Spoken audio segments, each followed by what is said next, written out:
ये मेरी चने की दाल फाइनली मैंने पक गई है मेरी। ये मैंने थोड़ा सा बाकी प्याज बचा लिया था गार्निश के लिए।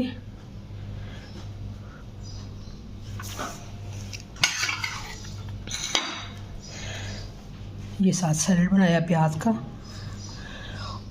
और ये घर की रोटियां बनाई हैं मैंने।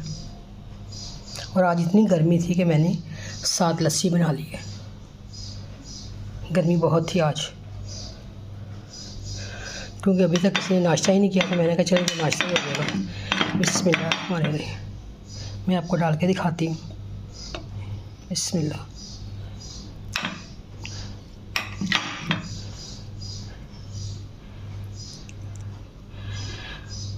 आपने बताना आपको कैसी लगी है।